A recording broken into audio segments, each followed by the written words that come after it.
Okay, so here we have a 2-cycle post hole digger. There's the auger to it, and it's key that you pay attention that it's 2-cycle. I just worked on one not too long ago that was a 4-cycle, so it just took regular gasoline, it had oil in it.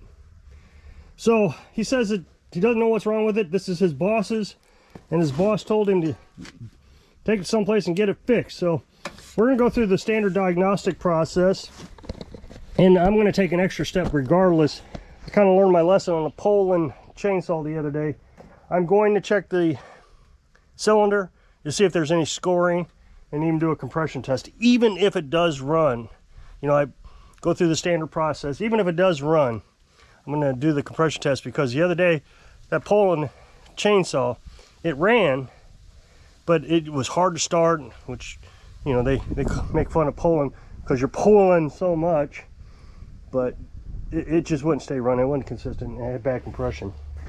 So we'll go through and, like I said, do our standard test. We'll put some starting fluid into the carburetor, see if it's start. Okay, I'm going to put starting fluid in it. Now, there are going to be people who say, don't put starting fluid in it, you'll lock up the machine.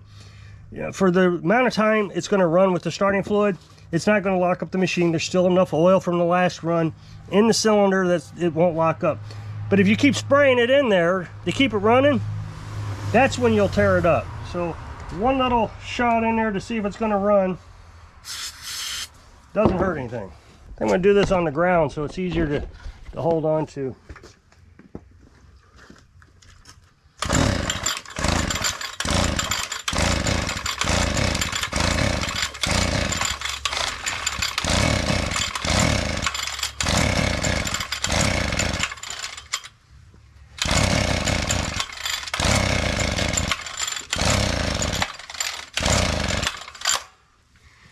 Okay, so it is popping off.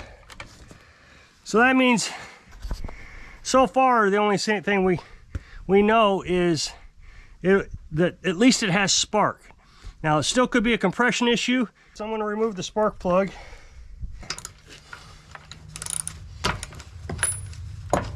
Anytime you work on a 2-cycle, it's always a good idea to go ahead and change the spark plug.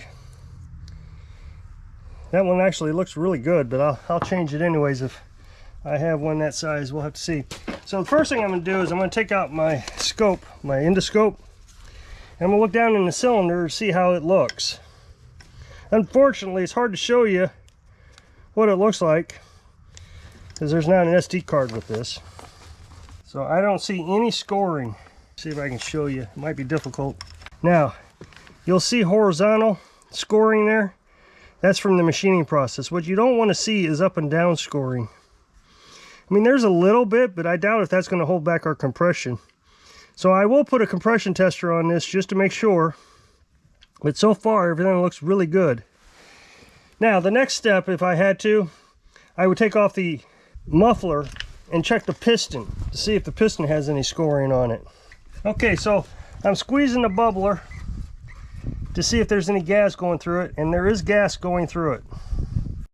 Okay, so now I'm going to pull out the compression tester just to confirm that the compression looks good. Like I said, if all else fails, I'll take off the muffler to check the piston.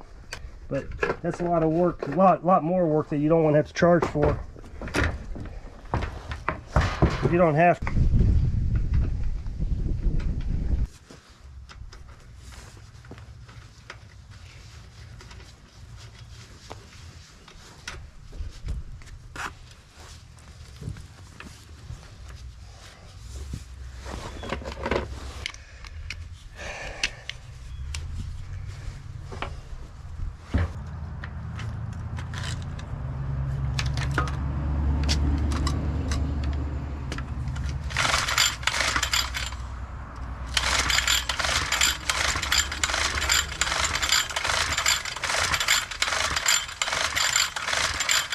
Okay, so compression's at just over 75. That is a little low. So I am going to take a look at the piston.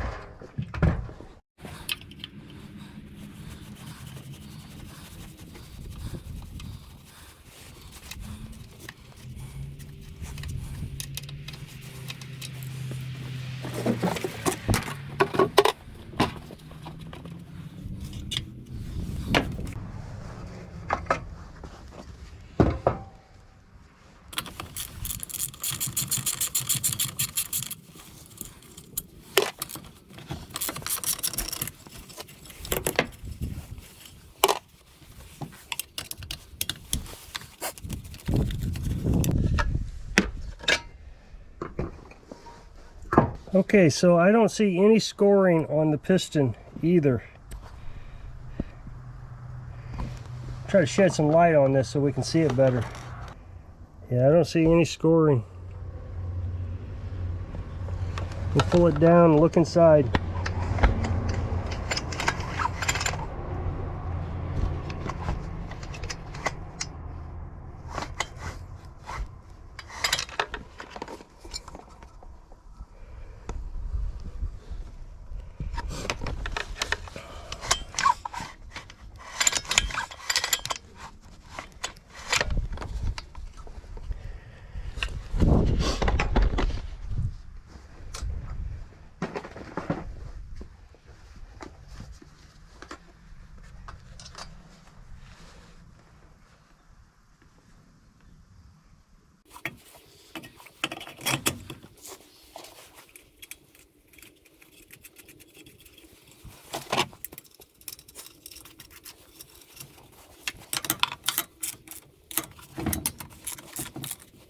I'm going to dump the fuel out before I put the muffler cover back on. See if there's water or if it looks funny. My jar's a little dirty, so we'll ignore that.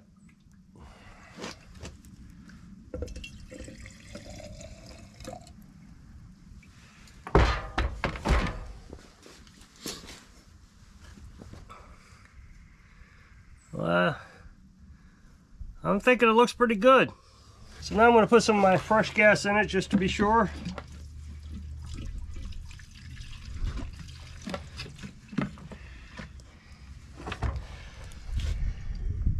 Now I'm going to put a new spark plug in it. Give it every shot. We're going to make sure the gap is okay. I can't find a specification for this machine, so I'm going to do it at 26 for the low, 30 for the high. 26 goes in, 30 doesn't.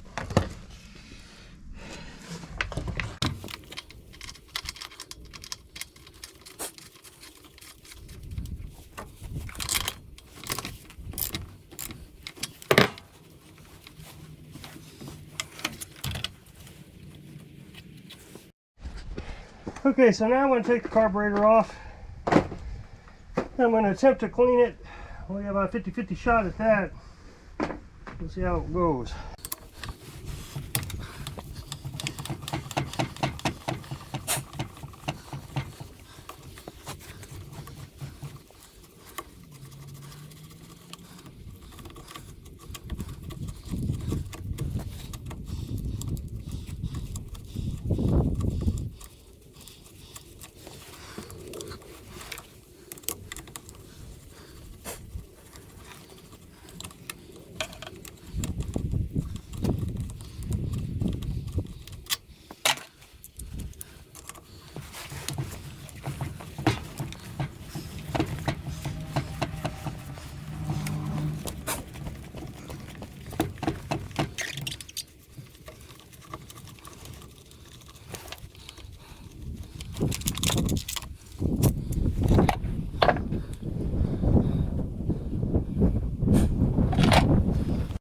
Okay, so while I have the carburetor off, I'm going to go ahead and change out the fuel lines. The suction fuel line, I don't think is long enough. So go ahead and make it longer to make sure it's picking up all the fuel it can.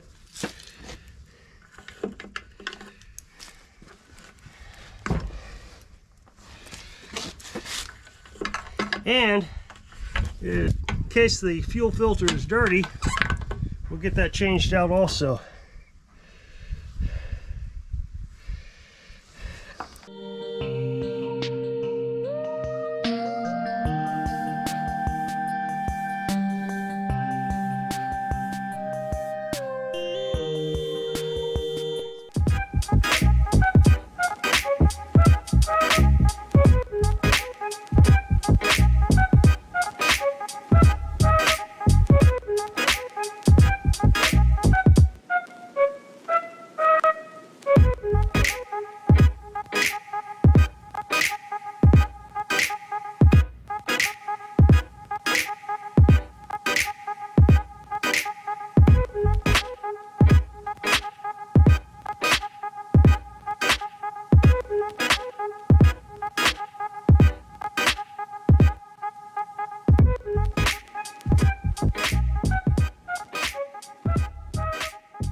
Okay, so I'm going to go back to the compression.